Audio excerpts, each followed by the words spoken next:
In this example, we really have to set up our thinking. Our problem-solving skills will always be using the GRASS method. Now, for right now, I highly recommend that we actually write down what that is so we all are on the same page, and then our goal will be to do examples by writing everything, and then we'll take some steps away until it's just kind of the way that you solve problems. G is for givens. What comes from the question, what is already known, what's prior knowledge, if you will. This one is required. What am I looking to find? This one has different letters sometimes. I use arrange, as in arrange the equation. This is substitute in your numbers, substitute in your numbers, and then solve it. This one here could also be for significant figures too, because we do that at the end. So when I'm setting up my equation, all of the stuff comes from the line. So we go up here, and most people jump right to this, and then they go right down to substitute. They're trying to substitute in some number into some equation without showing me any of the other reasoning or actually thinking through it and hoping a number comes out. And really, that's tantamount to me just throwing words on a page and hoping it makes a good sentence. There's no point in doing that. You got to think through what you want to say before you write anything down. And that's the part I think most of us are missing. You guys will be very good at that. You've been doing that since, I don't know, grade 4, and we showed you how to do some equations. You can substitute in. What you need to do is, this is the part that's important for me. You've got to think through it. You've got to solve the problem. You've got to come up with an equation, and then you just plug in some numbers into math. So we kind of have to change that grade 11 mentality, and it's the same every year. We just want to throw numbers down and get an answer and get done as quick as possible. So let's slow down. Let's actually work through it. Alright, that being said, everyone's going to recognize 23 moles. Alright, everyone recognizes 23 moles. Make sure you have units. Put your unit down.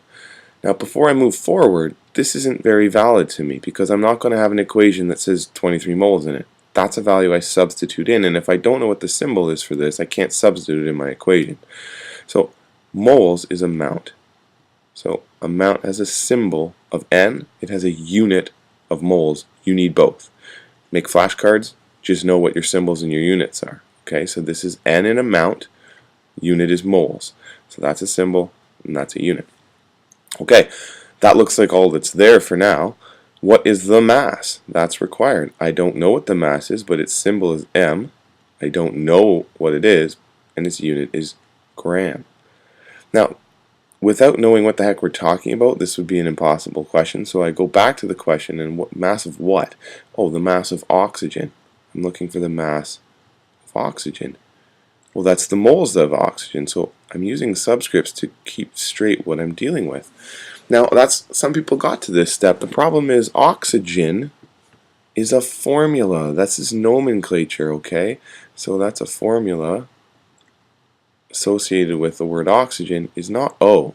O is the symbol of oxygen, but the formula for oxygen is O2, Hofbrinkel. Anything that's a gas at room temperature on the periodic table that's not noble is diatomic. It's O2. So I have to know that that's 23 moles of O2 molecules. Okay? That's a mistake a lot of people make there. Nomenclature. You can't do anything else in my course if you don't know your nomenclature perfectly, because you can already see if I write down O there, doesn't matter what I do, I got everything wrong because I didn't know what that word meant. So let's make sure we keep doing those practices. Even though we're not doing nomenclature quizzes, I'm still testing your nomenclature. Okay, so now I have that. Now I need to find out some equation. Now the way that I like to find out equations is different than the triangles. Let's try and make our triangle here. Okay. Say I don't know what it is. I don't know. I want something that has to do with mass and moles. Well, the only thing I can think of, and it's called unit analysis, is find a unit that has grams and moles in it. Well, I know the molar mass is in units of grams per mole. Okay, molar mass has units of molar mass, Trevor. Okay, molar mass of grams per mole. Well, grams is a unit, not a symbol. So if I want to make this an equation, that symbol is M, and moles was N. So specifically it has units of grams per mole, but that means the equation molar mass is mass divided by moles. So mass divided by moles equals molar mass. This is an equation I can rearrange, and all I did was look at what the units were. So it's really handy to know the symbol and know the unit because we can figure out whatever we need. That being said, if I rearrange this equation, I'm not looking for the molar mass, I'm looking for the mass, which means that my equation is N times mm.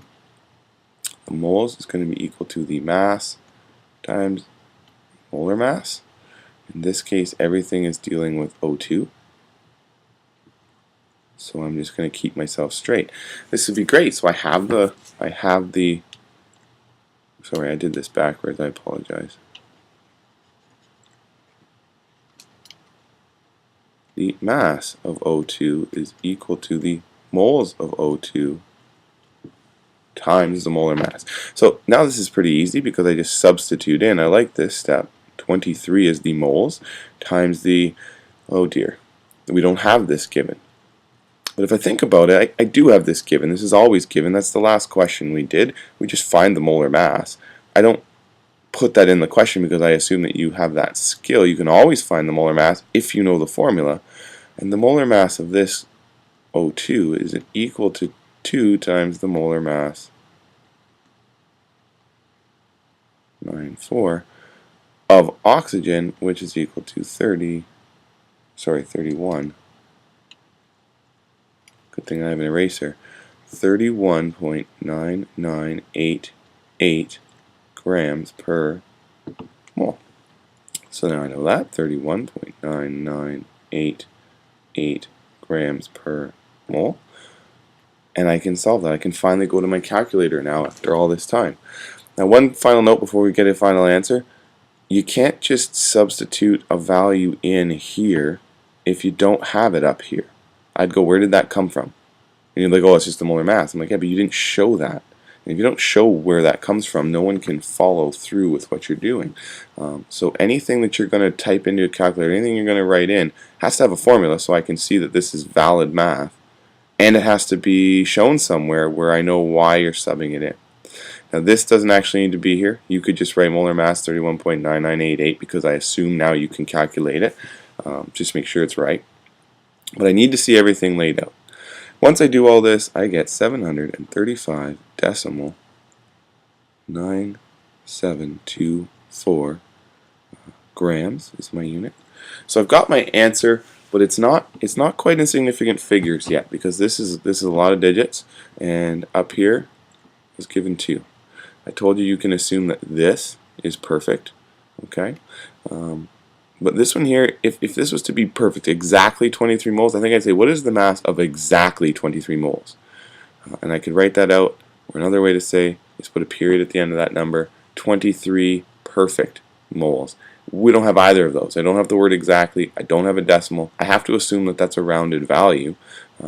So 23 has 2 significant digits. So this one here, if I wrote down 7, the second digit is 3, 5, 9, something of there, that's going to round up to 74. But if I write 74 instead of 740, that might be 2 significant digits, but it's not the right number. And so if this is what I mean, I have to write it such that 1, 2, I have to write it here. I can't use this 0 because that's 3 significant digits. 7.4 times 10 to the 2 times 10 moves it once, times 10 moves it once again, and it'll be 740 grams. This is how you write numbers. This is how I write 740 with 2 significant figures. That's my final answer. It's good practice to just kind of circle it or put a box around it, because when we're writing a whole bunch of stuff, it's hard to see. That's a full solution. And it took me quite a while before I typed anything into my calculator.